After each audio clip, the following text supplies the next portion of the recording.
नमस्कार मेरे दोस्तों एवं मेरे प्रिय विद्यार्थी।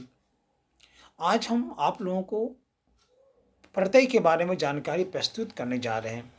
उपसर्ग की जानकारी मैंने आपको दे दिया। अब उसका दूसरा पार्ट है प्रत्यय। प्रत्यय किसे कहते हैं? सबसे पहली बात, प्रत्यय वह सार्थक शब्दांश है जो किसी शब्द के बाद में लगकर उसके अर्थ को बदल देता हो या उसके अर्थ में परिवर्तन ला देता हो, उसे प्रत्यय कहते हैं। तो आपने प्रत्यय की परिभाषा समझ गए होंगे। प्रत्यय वह सार्थक शब्दांश है जो किसी शब्द के बाद में लगकर उसके अर्थ में बदलाव कर देता हो या परिवर्तन कर देता हो, उसे प्रत्यय कहते हैं। उदाहरण देखिए, बाला। अब दूध के बाद बाला लगा दीजिए तो क्या हो गया? वो दूध बाला। अब है, हम लोग भारत देश के रहने वाले हैं, इसमें आप ई प्रत्यय को जोड़ दीजिए तो क्या हो गया? भारतीय। भारत से यदि भारत में ई प्रत्यय को जोड़ दिए तो भारतीय हो गया, तो भारत में रहने वाले। तो आप देख रहे हैं ना, इस शब्द के अर्थ में भी बदलाव आ गया। जहां भारत एक देश का बोध हो रहा हो, वहीं पर यदि हम प्रत्यय का प्रयोग कर दिए तो भारत में रहने वाले लोग का बोध हो रहा। आपने पहले उदाहरण में देखा, दूध, सिर्फ दूध का बोध हो रहा हो, लेकिन जैसे ही उसे हमने प्रत्यय का प्रयोग कर दिया, दूध बाला का बोध हो गया। तो जो व्यक्ति दूध का काम करता हो या जो व्यक्ति दूध बेचने का काम करता हो, तो आपने देखा कि किस तरह प्रत्यय शब्द में लग जाने से उसके अर्थ में कितना बदलाव हो जाता है। यही तो प्रत्यय है। इसी चीज को तो सीखना है।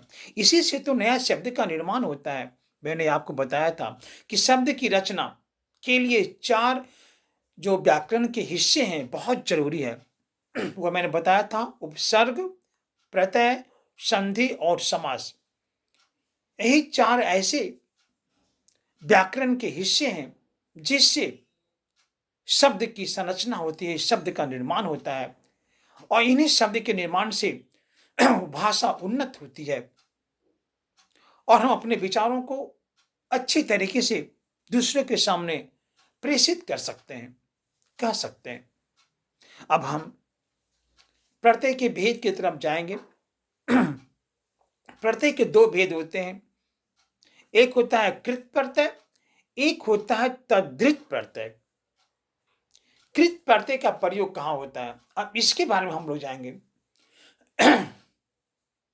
कि कृत प्रत्यय और तद्धित प्रत्यय का प्रयोग होता है तो कहां होता है।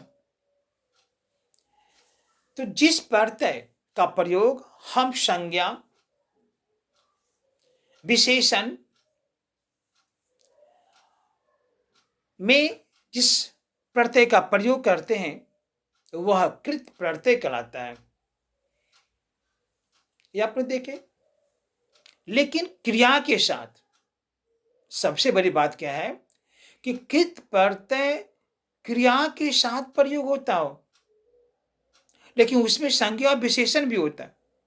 जैसे मैंने अभी बताया, आपको उदाहरण दिया था, दूध बाला। दूध वाला क्या हो गया? एक संज्ञा हो गया। दूध वाला यानी दूध का काम करने वाला, तो क्रिया भी यहां बोध हो रहा। तो इसलिए आप लोग इस बात को याद रखिएगा कि कृत प्रत्यय का प्रयोग क्रिया के साथ होता है और तद्धित प्रत्यय का प्रयोग संज्ञा, सर्वनाम, विशेषण के साथ होता है। बस इतना ही अंतर को आपको याद रखना है। मैंने पहले क्रिया और संज्ञा शब्द का प्रयोग इसलिए किया, संज्ञा का ही मैंने प्रयोग किया, विशेषण का ही प्रयोग इसलिए किया कि क्रिया में दोनों काम करने वाले होते हैं। एक क्रिया की विशेषता को बतलाता हो, एक संज्ञा को क्रिया की ओर प्रेरित करता हो। जैसे दूध वाला है तो संज्ञा, लेकिन वह क्रिया का भी कार्य कर रहा हो, दूध का काम करने वाला। तो याद रखिएगा कि कृत प्रत्यय का प्रयोग क्रिया के साथ होता है। जैसे ना, प्रत्यय है तो खाना, पीना, जाना, सोना, क्रिया के साथ प्रयोग हो गया। बहुत सारे हैं। अक है, अक प्रत्यय का प्रयोग कहाँ करते हैं भाई? पाठक, गायक, लेखक, नायक। अब कह सकते हो लेखक। लेखक तो संज्ञा है, आपका कहना सही है, लेकिन लेखक करता क्या है? लिखने का काम करता है। जैसे ही लेखक शब्द का उच्चारण हुआ तो मेरे दिमाग में एक बात आ गया कि लेखक मीन्स लिखने का काम करने वाला व्यक्ति, यानी वो संज्ञा भी है और क्रिया भी कर रहा हूं, दोनों साथ साथ काम कर रहे हैं। संज्ञा के साथ साथ वो क्रिया का भी काम कर रहा हूं, इसीलिए तो इसे कृत प्रत्यय कहते हैं। अब मैंने इसीलिए संज्ञा और विशेषण शब्द का इसे प्रयोग किया। बच्चे, ये मेरे दोस्तों, इस चीज को सुधार करना बहुत जरूरी है। अब आगे देखिए, आई। आई प्रत्यय है, इसका प्रयोग क्रिया में करें तो क्या हो जाएगा? पढ़ाई, चढ़ाई, सिलाई, बुनाई, ये सब सारे सब क्या है? क्रिया से संबंधित हो गए। बहुत सारे पढ़ते हैं, आवट, सजावट, लिखावट, बनावट। ई, बड़ी ई की मात्रा, बोली, हंसी, ये सब प्रत्यय है। प्रत्यय से शब्द का निर्माण हुआ। फिर हम देखते हैं अन्न। अन्न प्रत्यय है, इससे हमें शब्द का निर्माण करना है। चलन, गमन, मिलन। तो चलन, गमन, मिलन सभी क्रिया से संबंधित हैं। इससे मेरे बच्चे याद रखिएगा कि कृत प्रत्यय का प्रयोग क्रिया के साथ होता है। अक्कर प्रत्यय है, घुमक्कर। अब घुमक्कर में आपसे पूछेगा कोई कि घुमक्कर में किस प्रत्यय का प्रयोग हुआ है? अक्कर बोलेंगे। मिलावट में किस प्रत्यय का प्रयोग हुआ है? आवट हुआ। तो हम शब्द के अंत में जिस प्रत्यय का प्रयोग हो रहा हो उसके द्वारा हम उसकी पहचान आसानी से कर सकते हैं। अब देखिए, आगे देखिए, उक प्रत्यय, भिक्षुक, भावुक। भिक्षुक संज्ञा है, लेकिन उसके साथ क्रिया जुड़ा हुआ है, वह भिक्षा मांगने का काम करता है, इसलिए यह कृत प्रत्यय हो गया। अब हम तद्धित प्रत्यय की ओर चलेंगे। तद्धित प्रत्यय का प्रयोग क्रिया के अलावा जो भी हो, संज्ञा हो, शब्दनाम हो, विशेषण हो, सब में तद्धित प्रत्यय का प्रयोग करते हैं। जैसे आप देखिए, इया तो डिबिया हो गया, खटिया हो गया। इया प्रत्यय है, लेकिन डिबिया कहने से एक संज्ञा का बोध हो गया, खटिया कहने से संज्ञा का बोध हो गया। आर, लुहार, सुनार, ये संज्ञा का बोध हो गया। पन, बचपन, बचपन, लड़कपन। तो लड़कपन, बचपन क्या है? एक संज्ञा का बोध करवा रहा है भाई। बचपन जो है वो संज्ञा का बोध करवा रहा है। मैंने आपको बताया नहीं, लेकिन आज हम आप लोगों को एक संज्ञा से संबंधित एक गूढ़ शब्द बताने जा रहा हूं। एक गूढ़ रहस्य भी कह सकते हैं उसको। हम लोग संज्ञा की परिभाषा पढ़ते आ रहे हैं, सब लोग उस चीज को जान रहे हैं। मैंने कुछ अलग करके इसके बारे में बताया कि संज्ञा को हम दो तरीके से भी देख सकते हैं, एक दृश्य, एक अदृश्य। दृश्य मतलब क्या होता है? जिस चीज को हम देखते हैं, जो हमारे देखने की चीज है, वो दृश्य हो गया, वो भी संज्ञा हो गई। अदृश्य जिसको हम नहीं देख पाते हैं, वही मेरा क्या हो गया? संज्ञा हो गया। तो दृश्य अदृश्य दोनों हमारे क्या हो गए? संज्ञा हो गए। तो यहां मैंने बताया आपको कि संज्ञा से संज्ञा का निर्माण हो रहा है, क्योंकि इससे प्रत्यय का प्रयोग हुआ है, फिर भी संज्ञा बन रहा है। जादूगर, घर प्रत्यय हो गया। पूछेगा जादूगर में कौन सा प्रत्यय है? तो घर प्रत्यय हो गया। जादूगर करता है क्या है? जादू दिखाने का काम करता है भाई।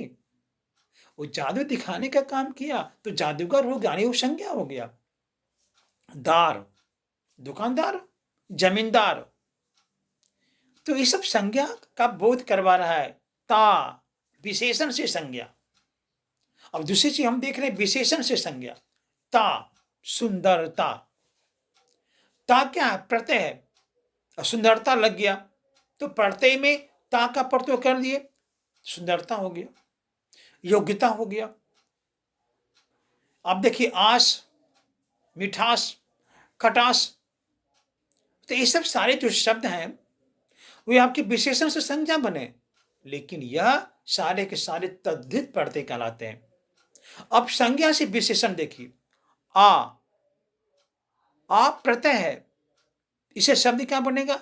भूखा, प्यासा, ठंडा। आप प्रत्यय का प्रयोग कर दिए। ईला, जहरीला, शर्मीला। आना, सालाना, रोजाना। एक, धार्मिक, पौराणिक।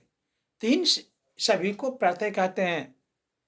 मेरे दोस्तों, मेरे बच्चों, मैंने प्रत्यय को बहुत छोटे रूप में आप लोगों को बताया, जो आपके लिए बहुत उपयोगी है। इसे आप लोग नजरअंदाज नहीं कीजिएगा। अब मैं आगे के वीडियो में व्याकरण के उस हिस्से को छूने जा रहा हूं जो आपको बहुत कठिन लगता हो। मैंने पिछले वाले वीडियो में भी समास के बारे में बताया, लेकिन कुछ लोगों से हमें कमेंट आया कि सर प्रत्यय पहले पढ़ा दीजिए, छोटे रूप में प्रत्यय आप पढ़ा दीजिए, इसके बाद समास की तरफ जाइएगा। हमारी छोटी सी प्रयास है, इस प्रयास को सफल करने में आपका योगदान बहुमूल्य है। मैं हिंदी भाषा को उत्थान करने के लिए आगे बढ़ रहे हैं और मैं यह आपसे सहयोग मांग रहा हूं। आप मुझे सहयोग दीजिए। जो हमारी हिंदी इस एक कोने में जाकर दुबक गई है, उसे आगे बढ़ने के लिए हमारे छात्रों, हमारे दोस्तों का सहयोग होना बहुत जरूरी है। इसलिए इस वीडियो को आप लोग देखिए और इसे मनन करने का प्रयास कीजिए। नमस्कार।